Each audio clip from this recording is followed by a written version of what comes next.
Welcome to MasterMind ROSHAN YouTube channel. MasterMind ROSHAN YouTube channel එකට ඔබව සාදරයෙන් පිළිගන්නවා.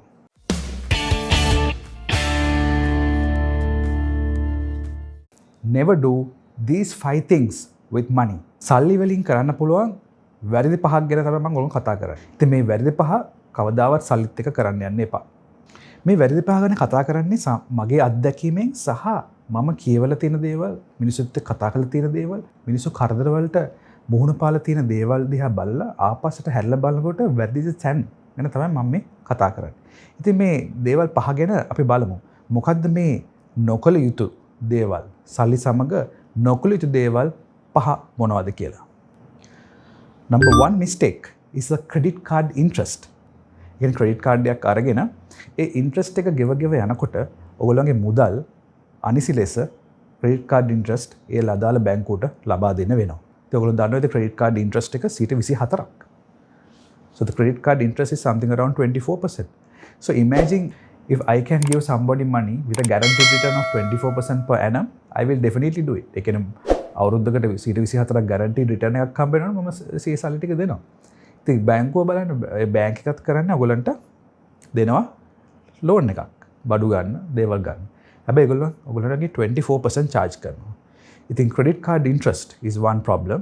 දෙවෙනි එක තමයි මේ credit card වලට අබ්බැහි වුණාම ඔයගොල්ලන්ගේ ගෙවා ගන්න බැරි ප්‍රමාණයක් accumulate වුණාම එකතු වුණාම ඔයගොල්ලන්ට late penalty fee එකක් ගෙවන්න වෙනවා. ඉතින් මේ late penalty fee එක සහ interest accumulation එකත් එක්ක ඔයගොල්ලෝ අමාරුවෙන් මාසෙට හම්බ කරන salary එක හෝ ආදායමෙන් ප්‍රතිශතයක් මේ බැංකුවට interest, late payment fee, stamp duty හැම එකක්ම ගෙවන්න වෙනවා. The second mistake that you do with money is don't gamble with your money. The money that you get, don't go and gamble or give it to somebody, say that he will double your money and give within 1 month or 2 months. Don't go to gamble with your money. Always look at the assess your risk. ඉතින් මේකෙන් කියන්නේ ඔයගොල්ලන්ගේ තියෙන ධනය ගිහිල්ලා එක්ක සූදුවකට එක්ක සීට්ටු වලට එවැනි දේවල් Tamanට out of control තියෙන දේවල් වලට දාන්න යන්න එපා සල්ලි. එහෙම වුණාම ඔයගොල්ලන්ට අමාරුවෙන් හම්බ කරපු ධනය නැති වෙන්න පුළුවන්. The third important fact not to do with money. කියන්නේ සල්ලි වලින් කරන තුන්වෙනි වැරද්ද තමයි show off කරන එක. show off කරන එකෙන් කියන්නේ show off කරනවා කියන්නේ Tamanට ලැබෙන මුදලෙන් best restaurant එකට ගිහිල්ලා dinner ගන්නවා කියලා පින්තූර දානවා. එක්කෝ පුළුවන් තරම් ණය වෙලා හොඳම කාර් එකක් අරගෙන වටේ යනවා. එක්කෝ කට්ටියට ලොකු පාටිස් දාලා ආරාධනා කරන Tamanට තියෙන ප්‍රමාණයට වඩා ලොකු දේවල් කරන්න පටන් ගන්නවා. කළා අනිත් කට්ටිය ආකර්ෂණය කරගෙන. එතකොට මේකෙන් සිද්ධ වෙන්නේ වැරදි මිනිස්සු ඔබට ආකර්ෂණ වෙනවා. ඔබගේ සැබෑ මිතුරා ඔබ ගාවට එන්නේ එන්නේ කපටි කෛරාටික Tamanගෙන් ප්‍රයෝජනයක් ගන්න පුළුවන් කියලා හිතන මිත්‍රයන් තමයි ඔයගොල්ලන් වටේ වට වෙන්නේ. මම කියන්නේ මගේ අත්දැකීමුත් එක්ක. මොකද මම එක්තරා කන්ස්ට්‍රක්ෂන් කම්පැනි එකක් කර හිටියා. සමහර කට්ටිය ඔයගොල්ලෝ දන්නවා ඇති. ඒ කම්පැනි එක අපි ඉතාමත් සාර්ථකව එක්ස්පෑන්ඩ් කරා. ඒ එක්ස්පෑන්ඩ් කළා අපි හැමතැනම ඇඩ්වර්ටයිස් කළා. මේ බිල්බෝඩ්ස් ගහලා පත්තරේ දාලා හොඳට කරගෙන ගිහිල්ලා මම රැවටිච්ච දෙයක් තමයි මේ ව්‍යාජ මිත්‍රෝ මගේ වටේ එක් රාශි වුණා. හැබැයි ඒ කම්පැනි එක ඔයගොල්ලන්ව ලංකාවේ තියෙන වාතාවරණයත් එක්ක කන්ස්ට්‍රක්ෂන් බිස්නස් එක පොඩ්ඩක් ස්ලෝ වෙනකොට මේ මිතුරන් මං ගාව හිටියේ නැහැ. ඊට පස්සේ මම තේරුම් ගත්ත දෙයක් තමයි මේ ව්‍යාජ මිත්‍රෝ මේ බොරු මිත්‍රෝ අයින් කළා දාන්න ඕන කියලා. ඒ නිසා තමන්ගේ ජීවිතේ ඔබේ ජීවිතේ සරල විදිහට ගෙනියන්න තමන්ගේ පවුල සහ තමන්ගේ දේවල් රැකගෙන ගේම ගහගෙන යන්න. So fourth biggest mistake people do is they never invest. හතරවෙනි ලොකුම වැරද්ද කරන්නේ සල්ලි වලින් ඒගොල්ලෝ කවදාවත් ඉන්වෙස්ට් කරන්නේ නැහැ. ඒක ලොකු වැරද්දක්. හැම වෙලාවෙම බලන්න ඕනේ ඉන්ෆ්ලේෂන් එක උද්දමනය. උද්දමනයට වඩා වැඩි වේගකින් තමන්ගේ ආයෝජන හැම වෙලාවෙම වර්ධනය වෙන්න ඕනේ. ඒක කොටස් වෙළඳපොළ ආයෝජන වෙන්න පුළුවන්, එක්ක රත්තරන් වෙළ වෙන්න පුළුවන්, එක්ක යාන වාහන වෙන්න පුළුවන්, ගෙවල් දොරවල්, ඉඩකඩම් අනේ එවැනි දේවල් වලට ආයෝජන කරන්න පුළුවන්. හැබැයි තමන්ගේ මුදල් ගිල හැම එකක්ම එක තැනකට දාන්න එපා. කඩ දාන්න. ඒ වගේම බලන්න ඇනුවලි කොයි වගේ රිටර්න් එකක් ලැබෙනවද කියලා. මොකද ඉන්ෆ්ලේෂන් උද්දමනයත් එක්ක වැඩි වෙනකොට ඔයගොල්ලෝ දන්නවා ඇති මේ දවස්වල ලංකාවේ ශීඝ්‍ර උද්දමනයක් තියෙනවා.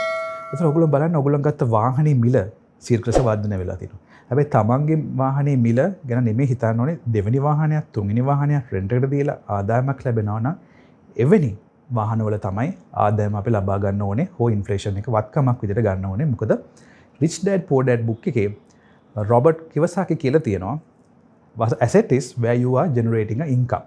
ඒකට consumption වලට ගන්න දේවල් අපි ගන්නෑ වත්කමක් විදිහට. The fifth point that you should not do with your money is invest more than what you can lose. ඒ කියන්නේ මොකද්ද?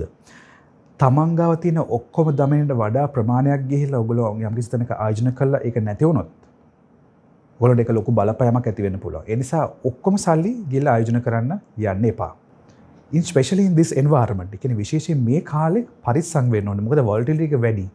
උද්ඝෝෂණ තියෙනවා, hyper inflation තියෙනවා, රටේ අස්ථාවර තත්ත්වයක් ඇති වෙන්න පුළුවන්. ආර්ථිකයේ ඍණාගයක් තියෙන්නේ. එතකොට අපි බලන්න ඕනේ තමන්ගේ සල්ලි කියලා ඩෝංගල කියලා තැනකට දාලා ඒක නැති වුණොත් right සමහර අය මට කෝල් කරලා කියනවා මේ රොෂාන් අපි කොටස් වලින්ද පොලේ ඔක්කොම සල්ලි ටික දාලා තියෙනවා right ඒක ඉතින් මම මුලදී මේ වීඩියෝස් බලුවා නම් තේරෙනවා මම කියලා දීලා නැහැ ඔක්කොම දාන්න ප්‍රතිශතයක් බලන්න 100 අඩු කිරීම තමන්ගේ වයස ඒකේ ප්‍රතිශතයක් ගන්න ඒකෙන් ෆන්ඩමෙන්ටල් ගන්න ඊට පස්සේ ට්‍රේඩින් වලට ප්‍රමාණයක් තියාගන්න. එතකොට එවැනි කරුණු කාරණාත් එක්ක තමයි ඉදිරියට යන්න. මොකද ගොඩක් කට්ටිය කරන්නේ තමන් ණයත් වෙලා ඇවිල්ලා මාජින් ට්‍රේඩින් උතන ඔක්කොම ණය ගාවට බයි. ස්ටොක් මාකට් පැත්තෙම නෙමෙයි ඒක රියල් එස්ටේට් පැත්තෙන් උත් අපි බලන්න අවශ්‍යයි. රියල් එස්ටේට් ගැන කතා කරනකොට ඔයගොල්ලෝ මතක ඇති 2007 2008 රියල් එස්ටේට් බබල් එකක් තිබ්බා. ඒ කියන්නේ US වල UK වල රියල් එස්ටේට් බබල් එකක් තිබ්බා. රියල් එස්ටේට් බබල් එක එක්ස්ප්ලෝඩ් වුණා. රියල් එස්ටේට් වල ක්‍රයිසිස් එකක් තිබ්බා. තමන්ගේ සල්ලි ඔක්කොම ගිහලා එතන දාලා තිබ්බොත් එතන තමයි ගැටලුවක් ඇති වෙන්න පුළුවන් වෙන්නේ. ඒ නිසා මේ අතීතයේ වෙච්ච වැරදි, අතීතයේ වෙච්ච සිදුවීම් ගැන බලලා ඉදිරියේදී බැලන්ස් එකේ ආයෝජනය කරමු. ඉතින් මේ මුදල් එක කරන මේ වැරදි පහ නොකර ඉන්න වග බලා ගන්න කියලා මම ඔයගොල්ලන්ට උපදෙසක් ලබා දෙනවා. ඊට අමතරව ඔයගොල්ලෝ මීට වඩා වැරදි මුදල් එක කළා තියෙනවා නම් පල්ලෙන් කමෙන්ට් කරන්න. මම ඔයගොල්ලන්ට රිප්ලයි කරන්නම් අපි ඒකෙන් ගැලවෙන්නේ කොහොමද කියලා. ඉතින් අපි මෙවැනි වීඩියෝ තව රාශියක් ඔයගොල්ලන්ට ගේන්න බලාපොරොත්තු වෙනවා. ඔයගොල්ලන්ට මම ආරාධනා කරනවා MasterMind ROSHAN YouTube channel එකට subscribe කරලා නැත්නම් දැන්ම subscribe කරලා bell notification එකත් on කරලා යාළුවන් සහ ඔයගොල්ලන්ගේ පවුලේ උදවියටත් ආරාධනා කරන්න මේකට subscribe කරලා අපිත් එක්ක එකතු වෙන්න. මොකද මේකේ දැනුම අවබෝධය ගොඩක් අපි ලබා දෙන්න බලාපොරොත්තු වෙනවා. ඔයගොල්ලන් බැලුවොත් අපි වීඩියෝස් දැන් 150කට වගේ ආසන්න ප්‍රමාණයක් කරලා තිනවා. ඒ වීඩියෝස් එකින් එක බලන්න ඔයාලට ආරාධනා කරනවා. ඉතින් අද දිනට මම සමුගන්නවා මම Roshan Fernando MasterMind ROSHAN YouTube channel එක වෙනුවෙන්. ඔබට සුබ දවසක්.